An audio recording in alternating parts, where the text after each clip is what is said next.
그날은 유독 마음이 급했습니다. 딸이 좋아하는 반찬을 서둘러 챙겨 현관 앞에 섰는데 갑자기 집 안에서 딸의 날카로운 비명이 터져 나왔어요. 비명과 함께 욕설과 둔탁한 소리가 뒤섞여 들렸죠. 현관문을 거칠게 밀어젖히고 달려 들어갔습니다. 그리고 제 눈앞에서 벌어지는 광경에 숨이 멎는 듯 했어요. 사유가 딸의 머리채를 움켜쥐고 배를 주먹으로 내리치고 있었습니다. 딸은 맞을 때마다 고통의 비명을 질렀죠. 박재호, 너 지금 미쳤니? 이게 어디서 주먹질이야? 어머니 또 언제 오셨대요? 너 이게 뭐 하는 짓이야? 엄마. 소연아, 괜찮아? 그냥 잠깐 좀 말다툼 좀 하다가 부부 사이 일이니 그냥 가시죠. 이게 어떻게 말다툼이니? 어디 감히 내 딸한테 손을 대? 오해입니다. 내가 이 두 눈으로 똑똑히 봤는데 무슨 오해? 두 눈으로 보든 뭘 하든 그냥 오해라고 생각하고 가시라고요. 모녀가 쌍으로 사람 개 열받게 하지 말고. 뭐야? 사위를 힘껏 밀쳐내고 바닥에 쓰러진 딸을 끌어안았습니다. 딸은 숨조차 제대로 쉬지 못하며 떨고 있었죠. 소연아, 정신 차려봐. 괜찮아? 어디 많이 아파? 엄마, 엄마 너무 아파. 어떡해, 이걸 어떡해. 조금만 참아. 엄마가 여기 있어. 엄마가 옆에 있어. 엄마, 나 너무 무서워. 순간 사위가 뒤에서 거칠게 소리치며 다가오고 있었습니다. 저희 모녀의 끔찍한 악몽의 시작이었어요. 안녕하세요. 저는 60대 중반의 여성입니다. 남편이 세상을 떠난 뒤 저는 작은 식당을 꾸려가며 딸 하나만을 바라보고 살아왔습니다.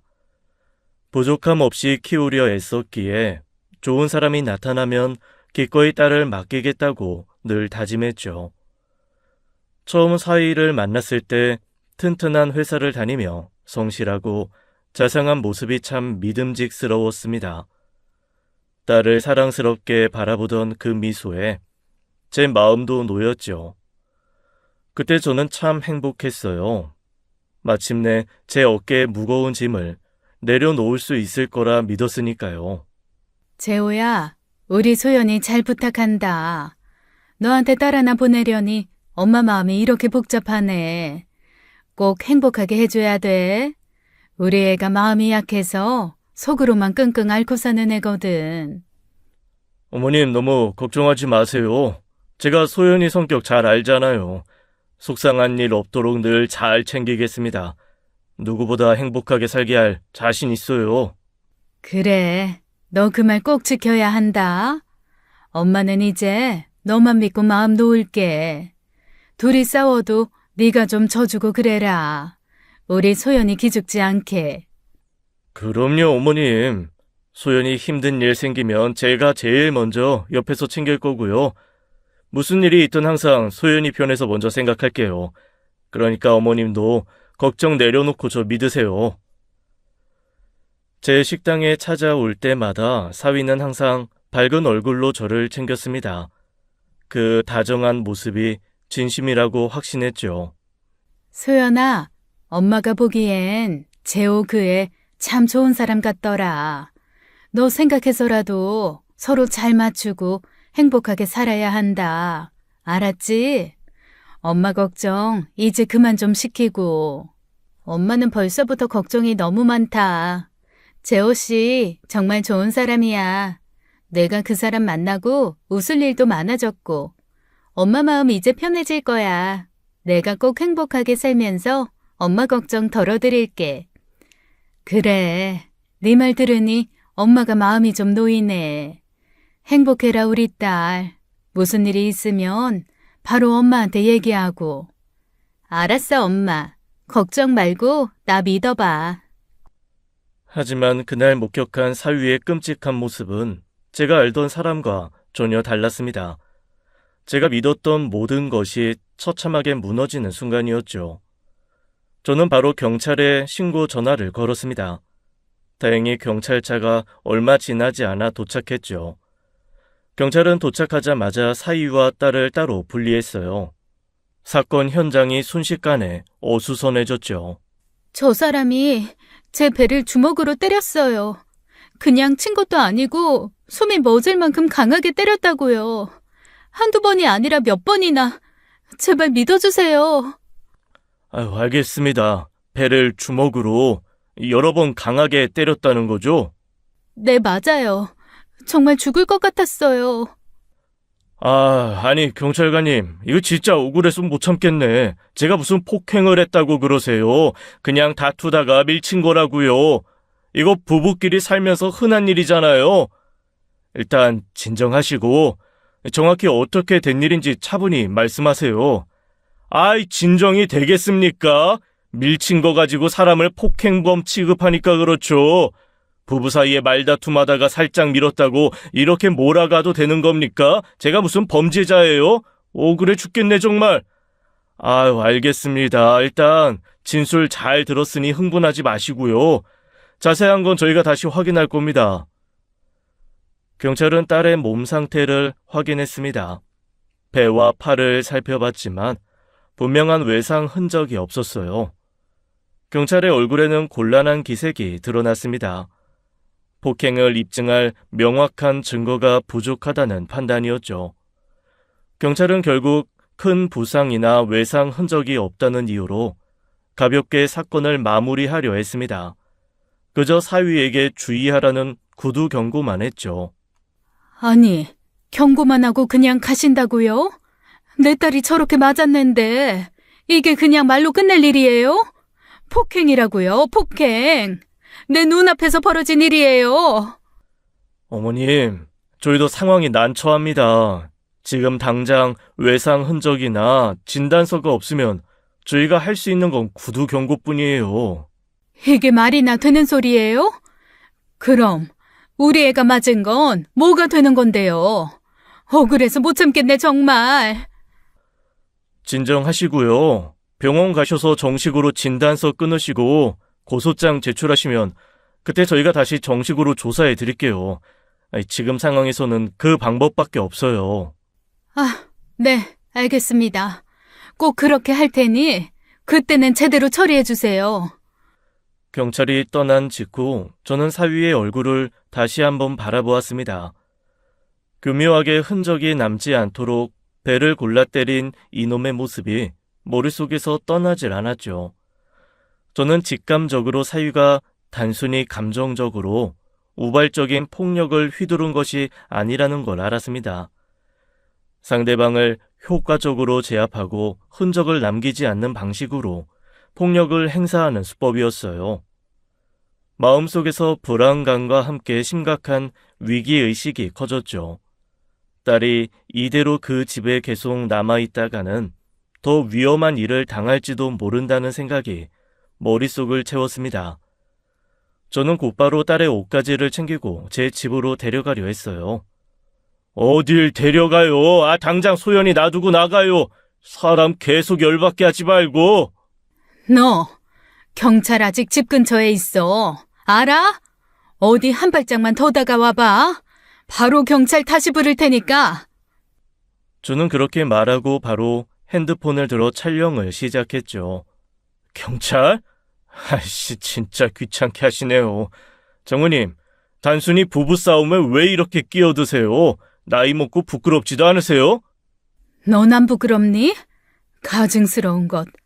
그동안 그렇게 몰래 내 딸 때렸어? 네? 아유, 때리다니요. 참나. 어디서 그런 모함을 하십니까, 장모님? 사위놈은 제가 들고 있는 핸드폰을 의식하며 뻔뻔하게 거짓말을 했죠. 그래, 어디 한번 해봐. 내가 무서울 줄 알아? 가까이 오지 마. 가까이 오면 바로 신고해버릴 테니까. 다시 경찰을 부른다는 제 말에 사위는 저를 노려보기만 하더군요. 저는 그대로 딸 손을 잡고 그 집을 나왔습니다. 그 길로 바로 딸을 병원에 데리고 갔어요. 폭행에 대한 진단서를 발급받으려고요. 하지만 그 어떠한 폭행의 흔적도 나오지 않았기에 의사는 저희 말을 크게 믿어주지 않았죠.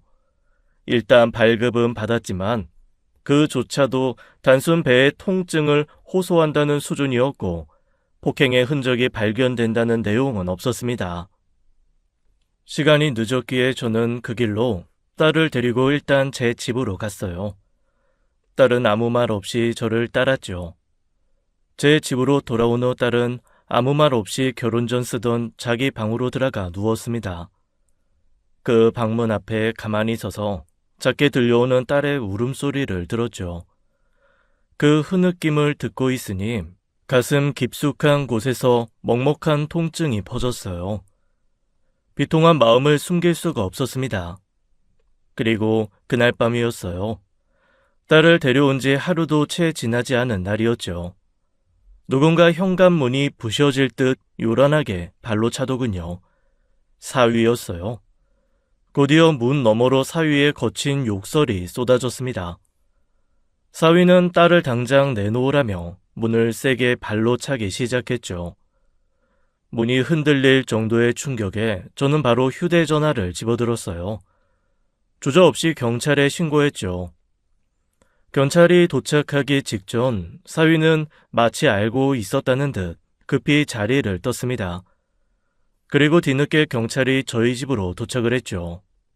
아까 낮에 신고한 사람인데요. 사위가 이번에 제 집까지 찾아와서 문을 부수려고 하고 난리를 치고 갔다고요. 왜 그냥 가시려고 해요? 바로 그놈 찾아서 잡아가셔야죠. 이대로 두면 큰일 난다고요. 어머님, 저희도 현장에서 사위분을 발견하지 못했기 때문에 지금 당장은 어떻게 조치할 수가 없습니다. 아니, 제가 봤잖아요. 문이 부서질 정도로 차고 온갖 욕설까지 퍼부었는데 그런데 대체 왜 못 잡는다는 거예요?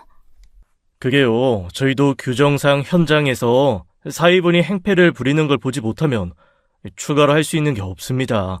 다시 오면 그때 즉시 신고해 주시고요. 그러다 큰일 나면요. 그때 가서 책임질 거예요? 진짜 너무하시네요. 그날 이후로 사위는 끈질기게 저를 괴롭히기 시작했습니다. 끊임없이 제게 전화를 해서 딸을 내놓으라고 했죠. 늦은 밤 새벽 할 것 없이 끊임없이 저를 괴롭혔어요. 저는 그때부터 마음속으로 결심했습니다. 딸을 이혼시키는 것은 당연하고 제 딸을 때린 사위를 제대로 처벌받게 하겠다고 말이죠. 계속 이렇게 나오시면 진짜 큰일 나는 수 있습니다. 소연이 당장 집으로 돌려보내세요. 큰일? 지금 자네가 내 딸한테 손댄 그 큰일을 말하는 건가? 난 절대로 소연이 못 보내. 어디 해볼 테면 해봐. 후회하기 싫으면 좋은 말로 할 때 돌려보내요. 좋게 말하고 있을 때 못 이기는 척 보내시라고요. 더 이상 저 자극하지 마시고요. 꿈도 꾸지 말게나. 이번 일 내가 그냥 넘어갈 것 같아? 반드시 법적으로 처리할 거니까 그렇게 알아. 딸은 하루 종일 방에 틀어박혀 있었습니다.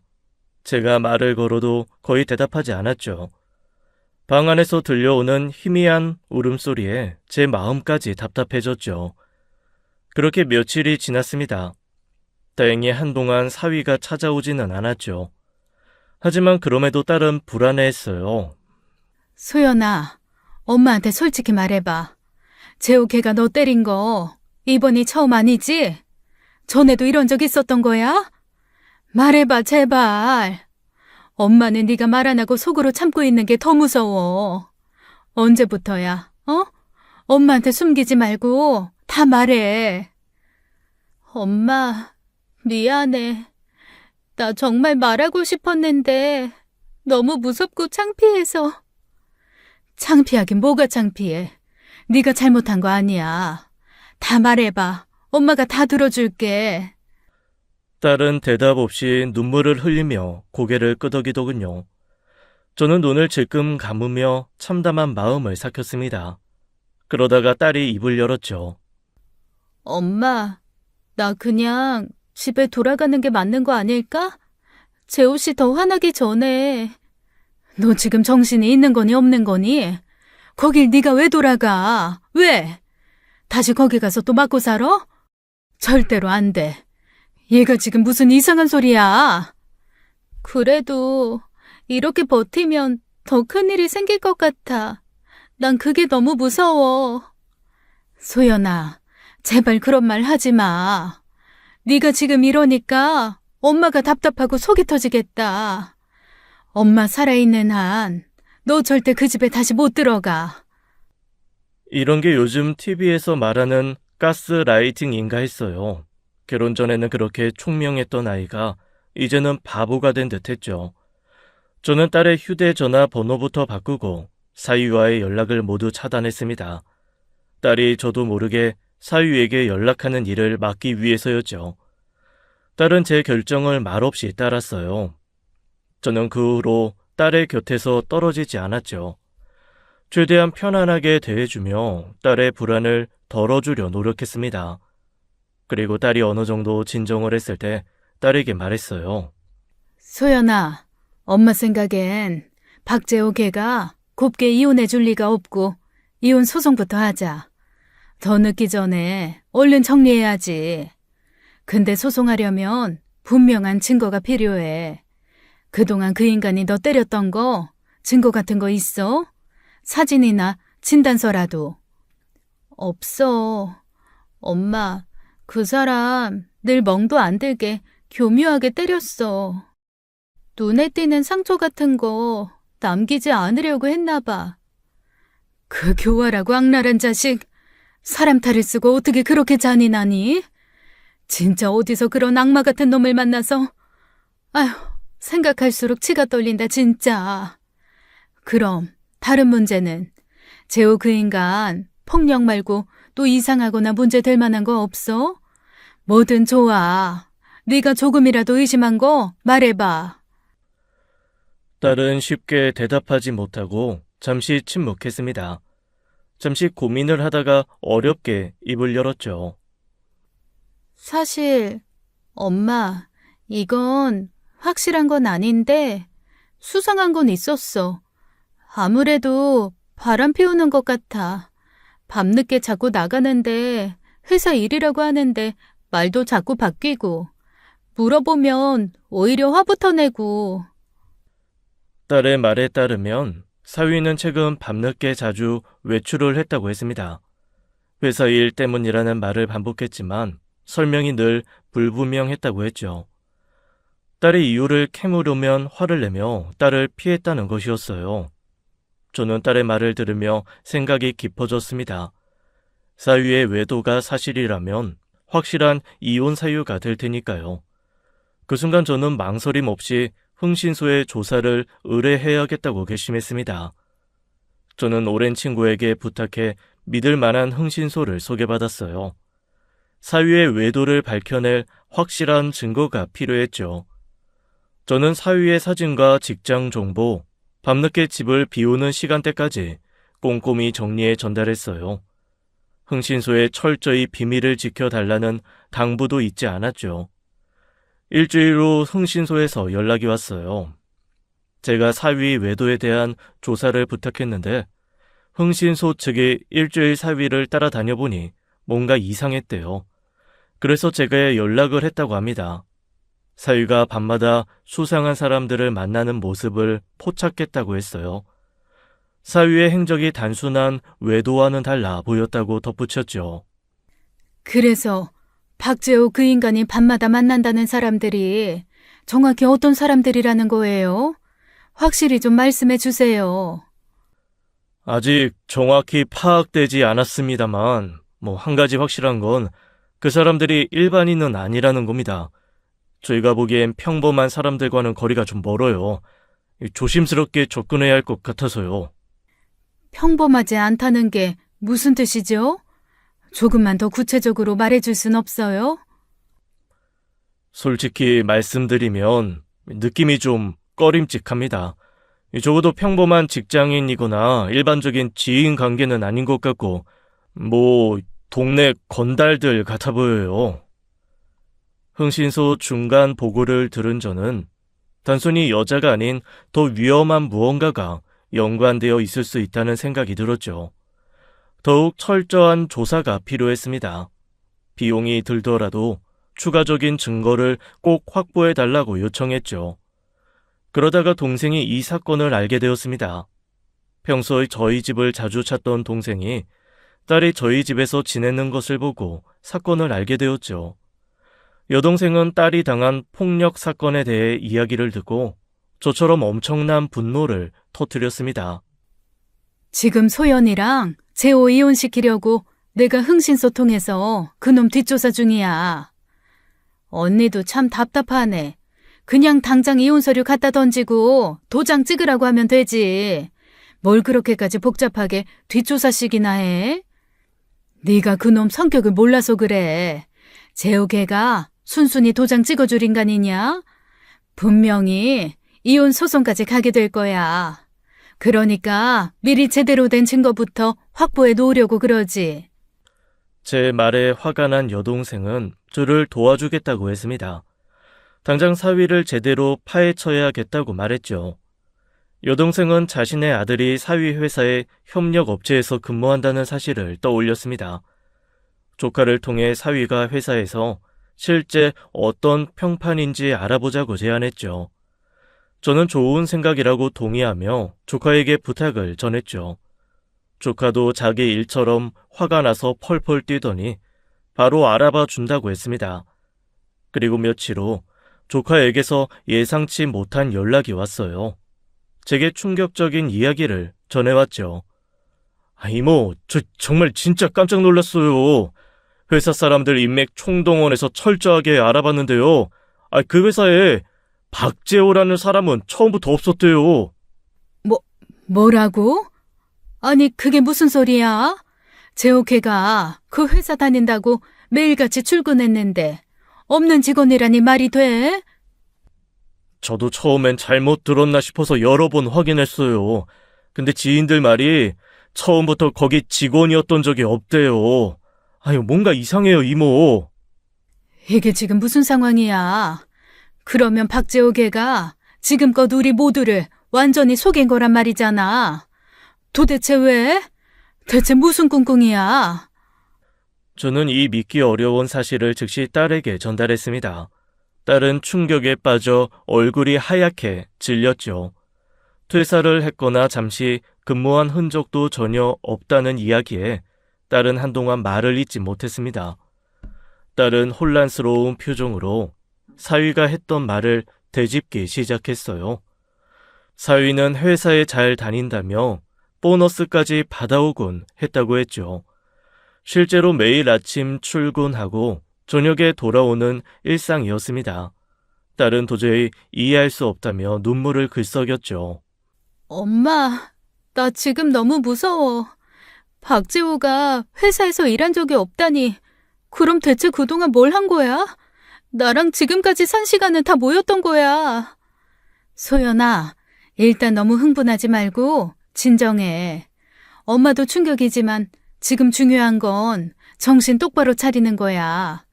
재호 그놈이 무슨 목적으로 이렇게까지 거짓말하고 우릴 속였는지 제대로 알아봐야 돼.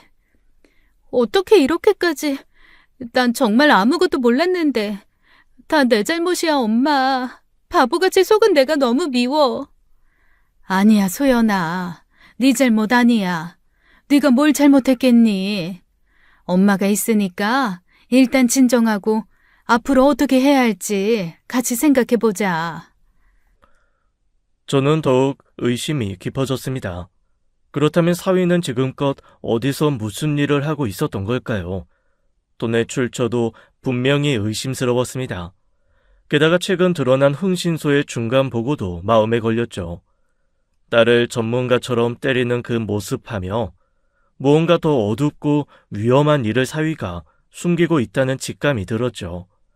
저는 더 이상 시간을 지체할 수 없다고 판단했습니다. 딸의 안전을 위해서라도 사위의 정체를 서둘러 밝혀야만 했어요. 그리고 흥신소 직원과 약속한 날, 중간 보고의 날이 되었습니다. 카페에 도착했을 때 직원은 이미 구석진 자리에 앉아 저를 기다리고 있었죠. 직원은 저를 보자 가볍게 고개를 숙이며 준비한 서류를 내밀었습니다. 저는 숨을 고르고 서류를 펼쳤죠. 서류 안에는 사위가 접촉한 인물들의 간략한 프로필이 적혀 있었어요. 저희가 사위분을 계속 추적해봤는데요. 만나고 다니는 사람들이 상당히 위험합니다. 대부분 폭력 전과가 있는 사람들이었고요. 별들도 많이 달았더라고요. 잠깐만요. 폭력 전과요? 정확히 무슨 일을 하길래 그런 사람들이랑 어울린다는 거죠? 좀 더 구체적으로 말씀해 주세요. 일단은 불법적인 일일 가능성이 크고요. 확실히 단정 짓기엔 조금 이르지만 계속 추적하려면 저희도 위험 부담이 커서요. 솔직히 말씀드리면 추가적인 위험 수당이 좀 필요합니다. 돈은 얼마가 됐든 상관없으니까 철저하게 조사해 주세요. 제가 반드시 알아야겠어요. 박재호 그 인간이 정확히 뭐라고 다니는지. 조금이라도 수상한 게 있으면 하나도 빠짐없이 전부 확인해 주세요. 그리고 흥신소 직원은 조사하며 느낀 점을 덧붙였습니다. 사위의 행적은 외도는 절대 아니라고요. 늦은 밤마다 수상한 장소를 10군데도 넘게 오가며 정상적이지 않은 일을 하는 것이 분명하다고 말했어요. 혹시 술집이나 업소 같은 곳인가요? 그런 곳을 드나드는 건 아닌가요? 아니요. 그런 건 아닙니다. 술집이나 유흥업소가 아니라 사람이 전혀 살지 않은 폐가 같은 가정집에서 주로 만나더라고요. 그것도 아주 험상궂게 생긴 사람들하고 잠깐 만나고 바로 헤어지는 식이요. 폐가요? 사람이 살지도 않는 데서 뭐라는 걸까요? 대체 거기서 뭘 하는지. 정확히 뭘 하는지까지는 아직 확인 못했습니다만 느낌이 썩 좋지 않습니다. 보통 사람들은 아니니까요. 저는 흥신소 직원의 대답에 입이 다 마르더군요. 대체 사위가 뭐하는 인간인지 궁금해 미칠 지경이었죠. 직원의 표정은 매우 신중했습니다. 조심스럽게 조직적인 불법 행위 가능성까지 언급했죠. 사유가 단순히 위험 인물들과 어울리며 유흥을 하는 게 아니라 뭔가 불법적인 일에 깊숙이 연관된 것으로 보인다고 귀뜸했습니다. 저는 등골이 서늘해졌어요. 그동안 알던 사위는 이제 완전히 낯선 사람이었죠. 부탁드립니다. 박재호가 정확히 무슨 불법적인 일을 하고 다니는 건지 반드시 알아내 주세요. 저한테는 아주 중요한 문제예요. 네, 무슨 말씀인지 압니다. 솔직히 위험한 부분이 있긴 하지만 저희도 여기까지 온 이상 확실히 끝을 봐야겠죠. 최대한 조심하면서도 더 깊게 파고들어 보겠습니다. 네, 꼭 좀 부탁해요. 비용은 신경 쓰지 않을 테니까 대신 철저하게 확실하게 조사만 해주세요. 걱정 마십시오. 철저하게 진행하겠습니다. 확실한 증거까지 최대한 확보해서 다시 보고 드리겠습니다. 직원과 헤어진 후에도 마음이 쉽사리 진정되지 않았습니다. 솔직히 고민되었어요. 저같이 평범한, 아니 평범보다 못하는 소시민인 제가 저런 인간에게 맞설 수 있을까 싶어서요. 하지만 가장 중요한 것은 딸의 안전을 지키는 일이었습니다. 저는 확실한 증거를 확보할 때까지 조금만 더 기다려보기로 했죠. 그리고 다음 날이었어요. 저는 식당에서 손님들의 주문을 받고 있던 때였습니다. 갑자기 가게 문이 큰 소리와 함께 거칠게 열렸죠. 고개를 돌리자 사위가 분노로 가득 찬 얼굴로 서 있었어요. 그리고는 저를 보자마자 입에 담기 힘든 욕설을 퍼부으며 가게 안으로 뛰어들었습니다. 순식간에 가게 안은 아수라장이 됐죠. 사위는 의자 집기들을 닥치는 대로 쓰러뜨리고 던지기 시작했어요. 그 모습을 본 손님들이 놀라 달아났습니다. 사위는 곧바로 제 앞으로 달려왔습니다. 내가 그렇게 만만하게 보여? 어디서 사람을 붙여서 뒷조사를 해? 장모라고 최대한 좋게 봐주니까 내가 아주 우습지? 너 또 한 번만 나 건드리면 그땐 네 집 식구 다 죽는 거야. 알아? 손 못 놔? 지금 어디서 협박이야? 이거 당장 안 놔? 나가. 당장 내 가게에서 나가라고. 이번이 마지막 경고예요. 다음에 또 사람 써서 나 뒷조사하면 진짜로 그땐 뭘 할지 나도 몰라. 그리고 딱 일주일 줄 테니까 그 안에 소연이 당장 돌려보내요. 안 그러면 진짜 끔찍한 일 벌어질 테니까 알겠어? 웃기지 마. 네 협박에 내가 겁먹을 줄 알아? 이런 인간 쓰레기 같은 놈. 일주일 안에 보내요, 소연이. 서위는 그렇게 온 식당을 뒤엎은 채 쏟아진 유리 파편들을 밟으며 거칠게 가게를 빠져나갔습니다. 정신을 차리자 온몸이 떨렸지만 저는 즉시 휴대전화를 들어 흥신소 직원에게 연락했어요. 하지만 직원은 전화를 받지 않았죠. 급한 마음에 여러 번 전화를 걸었지만 연결이 되지 않았습니다. 가슴 속에서 불길한 생각이 밀려왔어요. 흥신소 직원마저 연락이 끊긴 이 상황이 몹시 불안했죠. 저는 바로 경찰서로 향해 사위를 정식으로 고소했습니다. 정식으로 영업방해와 재물손괴 혐의로 고소를 했어요. 고소장을 제출하고 돌아온 그날 밤, 역시나 사위에게 전화가 왔죠. 장모님, 진짜 겁이 없으시네. 날 경찰에 신고해? 참 재미있는 분이시네. 내가 너 같은 인간 협박에 기죽을 줄 알아? 어디 한번 해봐. 소연이 절대 너한테 보낼 일 없다. 법이 괜히 있는 줄 아니? 하하하, 법. 좋아요, 법대로 해요. 어차피 그깟 벌금 몇 푼 내면 끝인데 장모님이 할 수 있는 게 뭐가 있겠어요? 재미있네. 어디 할 거 다 해봐요. 오냐? 내가 할 수 있는 거 다 해주마. 그렇게 말하고는 일방적으로 전화를 끊어버렸죠. 저는 사위의 태도에 치밀어 오르는 화를 간신히 눌렀습니다. 다음 날 아침 연락이 끊겼던 흥신소 직원이 제게 연락을 해왔어요. 목소리는 힘이 없었고 당장 만나야겠다는 말만 반복했죠. 저는 불안한 마음으로 흥신소 직원이 기다리는 집 근처 공원으로 서둘러 나갔습니다. 흥신소 직원을 마주보는 순간 저는 깜짝 놀랐어요. 직원의 한쪽 눈은 심하게 피멍이 들어있었고 얼굴 곳곳에 상처가 보였죠. 정말 죄송합니다, 어머님. 박재호 미행하다가 그만 들켜버렸어요. 제가 제대로 조심하지 못하고 접근했다가 죄송합니다. 아니, 얼굴이 왜 그래요? 세상에, 괜찮아요? 박재호, 그 인간이 때렸어요? 병원은 갔어요? 어머, 미안해요. 이렇게까지 될 줄은 정말 몰랐는데. 이 정도는 괜찮습니다. 이런 일 하다 보면 가끔 이런 일도 생기거든요. 그런데 솔직히 말씀드려서 더 이상 진행하는 건 어려울 것 같습니다. 제가 얼굴을 이제 들켰기도 하고 그 사람 보통이 아니기도 하고요. 어머님께 너무 죄송하지만 이쯤에서 조사를 멈춰야 할 것 같아요. 네, 충분히 이해해요. 미안해요. 내가 괜히 위험한 부탁을 했네요. 치료부터 잘 받으세요. 정말 미안하고 그동안 고마웠어요. 직원은 더 이상의 조사는 도저히 할 수 없다며 지금까지의 조사 자료를 제게 건넸습니다. 남은 돈의 일부까지 돌려주며 완전히 손을 떼겠다고 선언했죠. 저는 그 순간 가슴이 철렁했어요. 사위가 얼마나 위험한 사람인지 다시금 실감했죠.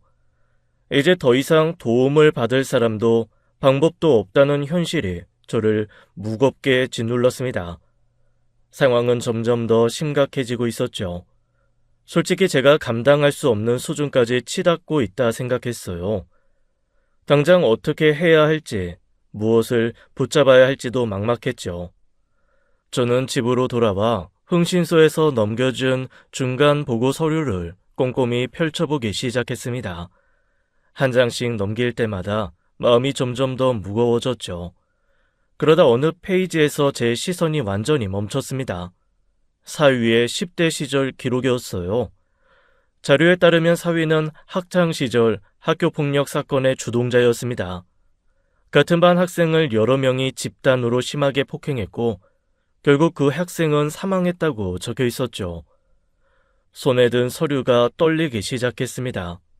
사위는 그 사건으로 소년원에서 복역했지만 사건은 철저히 은폐된 흔적이 있었습니다.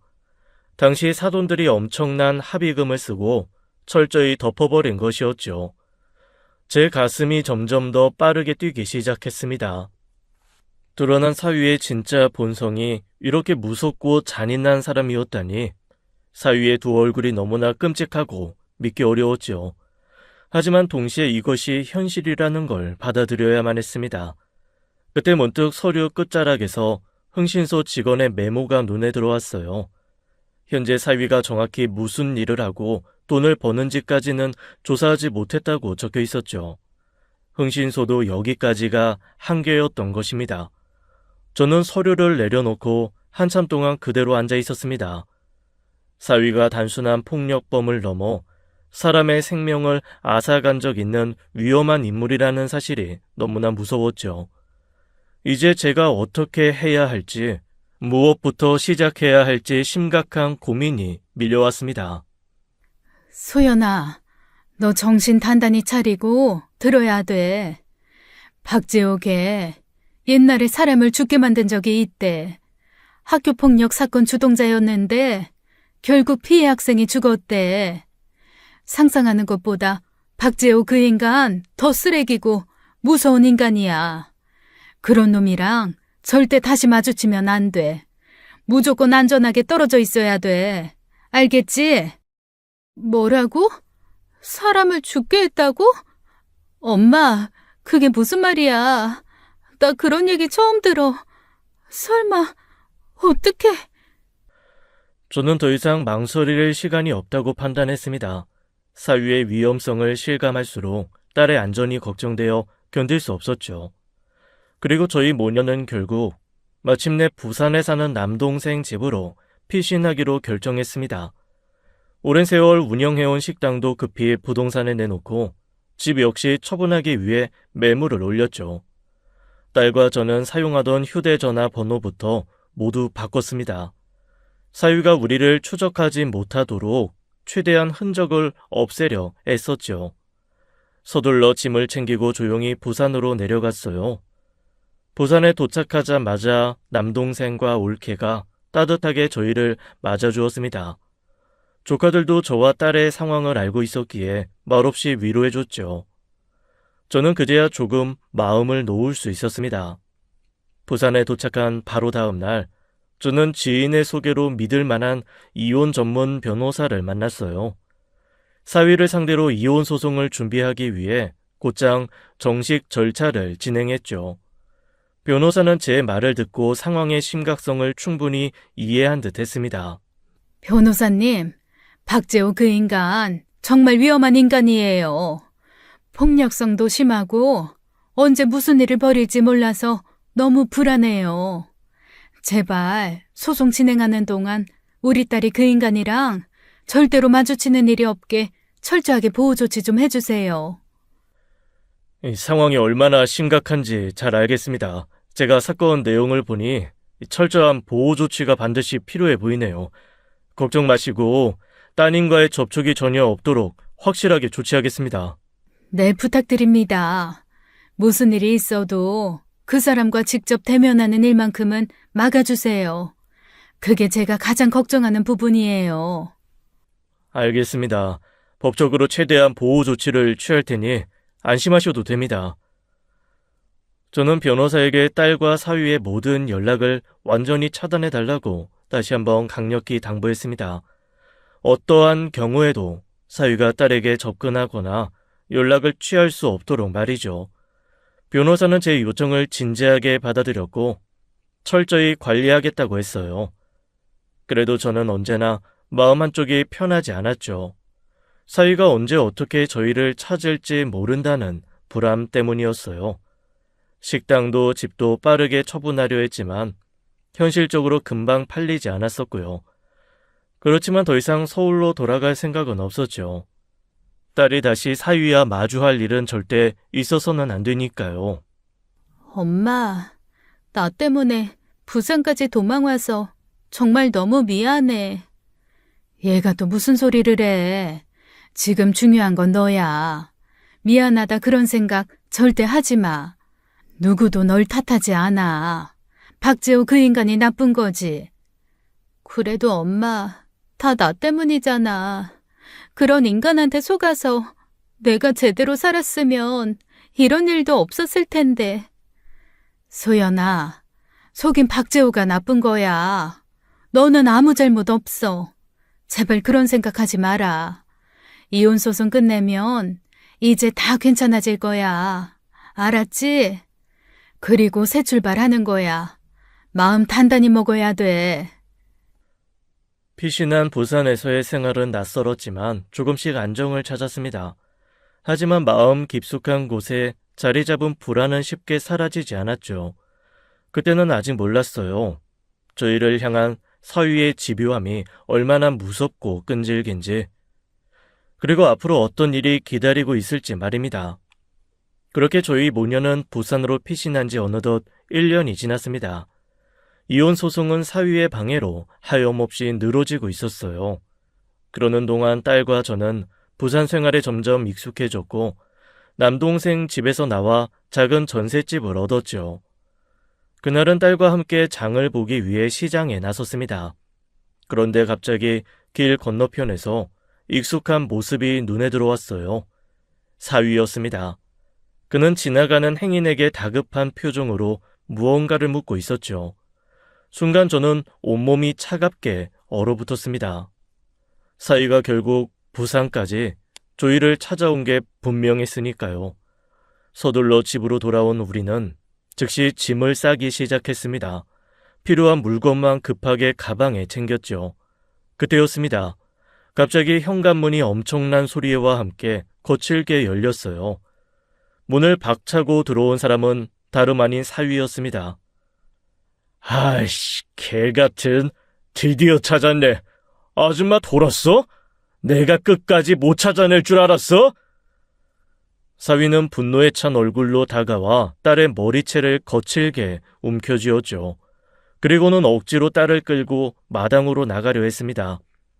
딸은 필사적으로 저항했지만 역부족이었어요. 따라오라고! 네가 나한테서 도망갈 수 있을 것 같아? 넌 그냥 내 거야, 내 소유물이라고! 야, 이 미친놈아. 이거 안 나? 내가 왜 네 거야? 나 너랑 이혼할 거야. 너 같은 인간이랑 안 산다고. 저는 사위가 딸을 끌고 나가려는 모습을 보고 그대로 사위에게 달려들었습니다. 필사적으로 팔을 붙잡고 힘껏 저항했죠. 사위는 그런 저를 비웃듯이 주먹을 휘둘렀고 저는 바닥에 나뒹굴었어요. 온몸에 퍼지는 통증에도 저는 다시 일어나 사위를 붙잡았죠. 사위는 분노하며 이번엔 발로 저를 무자비하게 걷어찼습니다. 저는 이번에도 바닥에 쓰러졌지만 또다시 일어나서 사위를 막아섰죠. 그 순간 딸이 비명을 지르며 사위에게 달려들었습니다. 딸은 사위의 팔을 있는 힘껏 물고 손톱으로 얼굴을 핥히며 처절하게 저항했죠. 야이씨, 미친 게 감히 남편을 물어? 너 이제 죽고 싶어 환장했구나. 나 이제 너 같은 인간한테 절대 안 끌려가. 차라리 죽으면 죽었지 다시는 못 가. 끝까지 말 안 듣네 이게. 그래, 내가 오늘 아주 너 죽여서 데리고 가주마. 그래, 죽여봐. 다시는 너한테 안 당해. 절대 못 가. 절대로. 하지만 사위는 저희 모녀가 감당하기엔 너무나 강했습니다. 당연했어요. 처음부터 이길 수가 없었죠. 결국 딸마저 사위에게 거칠게 밀쳐져 바닥에 쓰러졌어요.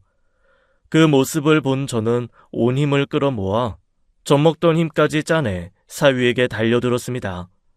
사위 다리에 매달려 종아리를 있는 힘껏 물어뜯었죠. 사위는 고통의 소리를 지르며 저를 떼어내려고 발버둥쳤습니다. 저는 절대로 놓지 않겠다는 생각 하나로 끝까지 사위 다리에 매달렸죠. 그때였습니다. 집 밖에서 급박한 발소리와 함께 누군가 문을 박차고 들어왔습니다. 경찰이었어요. 경찰은 빠르게 사위를 제압하고 체포했죠. 그만하세요. 움직이지 마시라고요.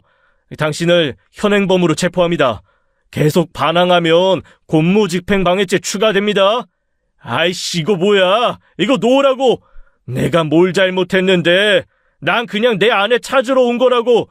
저 여자가 내 와이프라고! 경찰이 사위를 제압하는 모습을 본 순간 저는 그제야 온몸에서 힘이 빠졌습니다. 딸은 흐느끼며 저에게 달려와 저를 꼭 끌어안았죠. 딸의 온기가 느껴지자 긴장했던 마음이 비로소 풀리며 눈물이 쏟아졌어요.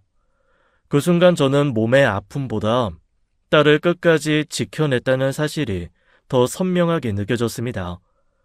사실 사위를 발견하고 집으로 급히 와서 짐을 싸다가 저는 생각했었어요. 왜 죄를 지은 사람도 아닌 우리가 늘 도망치며 살아야 하는지 강하게 마음이 들끓었죠. 그래서 그때 저는 결심했습니다. 이번만큼은 절대 도망치지 않고 정면으로 맞서 싸우겠다고 말이죠.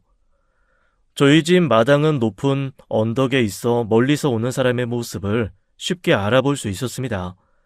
저는 그곳에서 대기를 하다가 멀리서 사위의 모습이 보이자 경찰에 신고 전화를 걸었죠. 무단 침입에 폭력을 행사하는 남자가 집으로 들이닥쳤다고 경찰에 긴급하게 상황을 알렸습니다. 물론 그때는 사위가 집에 들이닥치기 전이었지만 앞으로 그런 행동을 할 것은 뻔했기에 이미 경찰에 신고 전화를 넣은 것이었죠. 그리고 곧바로 휴대전화를 집안 구석진 곳에 잘 숨겨놓고 카메라를 작동시켰습니다. 사위가 집 안에서 폭력을 행사하면 그 모든 행동을 확실한 증거로 남기려고요. 제 예상은 적중했습니다. 마침내 사위가 거칠게 현관문을 열고 집으로 들어왔습니다. 사위는 저를 보자마자 욕설을 퍼부으며 당장 딸을 내놓으라고 협박했죠.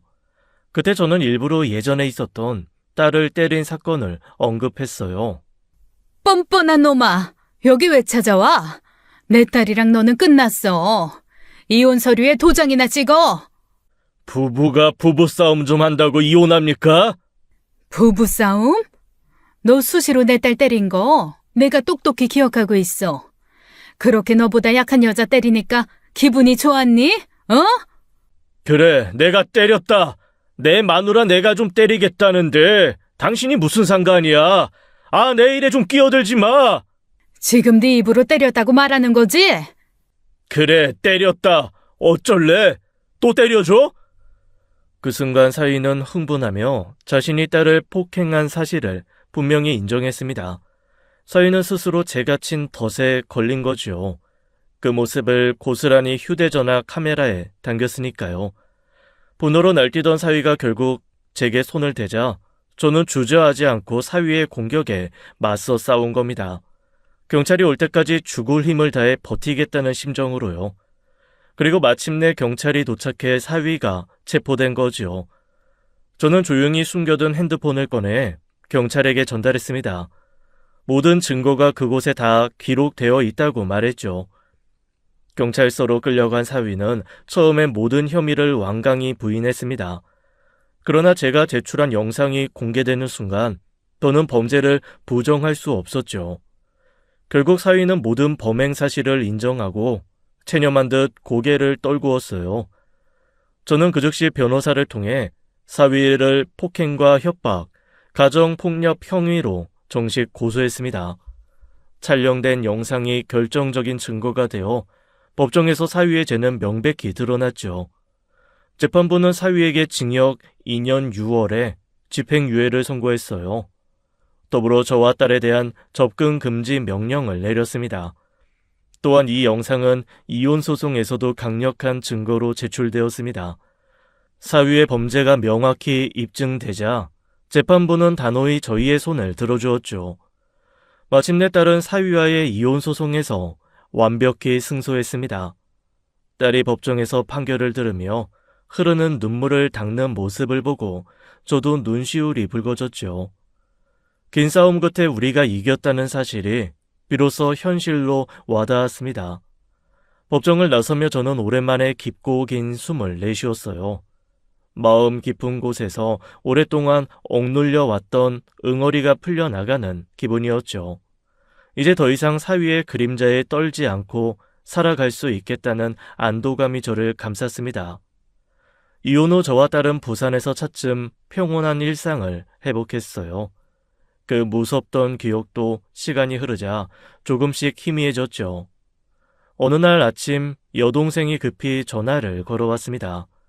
목소리가 몹시 흥분돼 있어 무슨 일이냐고 묻자 놀라운 소식을 전해주었죠. 사위가 경찰에 체포되었다는 이야기였습니다. 언니, 그 얘기 들었어? 박재호 그놈 도박장 운영하다가 현장에서 경찰한테 딱 걸렸대. 이번엔 완전히 제대로 잡혔나 봐. 뭐라고? 도박장? 세상에, 어쩐지 뭔 짓을 하고 다니나 했더니 결국 지가 저지른 죄로 스스로 망했네. 그니까 말이야, 언니. 폭력에 협박에 온갖 못된 짓 다 하고 다니더니 결국 재발등 찍었지 뭐야. 사위는 이전에 저희 모녀 폭행 건으로 인해 이미 집행유예 중이었습니다. 그 때문에 이번 도박장 사건으로 형이 가중되었고 결국 징역 8년이라는 중형을 선고받았죠. 저는 동생과 전화를 끊고서도 한참 동안 생각에 잠겨 있었습니다. 사위는 결국 자기 스스로 파놓은 함정에 빠진 셈이었어요. 자신의 악행과 폭력, 거짓으로 결국 몰락한 것이었죠. 모든 게 탐욕과 폭력적인 성향 때문이었습니다. 전화를 끊고 저는 창밖의 푸른 하늘을 오랫동안 바라보았습니다. 지금껏 살아온 긴 시간의 고통과 싸움이 마침내 끝났다는 실감이 들었죠. 어느새 이 모든 사건이 벌써 12년 전의 일이 되었습니다. 지금 딸은 다정하고 믿음직스러운 사람을 만나 행복한 재혼 생활을 하고 있고 저 역시 사랑스러운 손주들과 함께 평온한 노년을 보내고 있죠. 지난 날을 떠올리면 아직도 가슴 한편이 아려오곤 합니다. 그래도 그때 제가 내린 용기 있는 선택이 옳았다고 확신하며 이제는 더 이상 두려움 없이 하루하루를 살아가고 있습니다. 가족과 함께한 소소한 일상이 소중하고 아름답다는 걸 비로소 저는 깨달았습니다. 지난 시간의 아픔 덕분에 더 깊이 행복을 느끼며 살고 있죠. 저희 모녀는 이제 절대 두려워하거나 도망치지 않고 당당하게 서로를 지키며 살아갈 것입니다.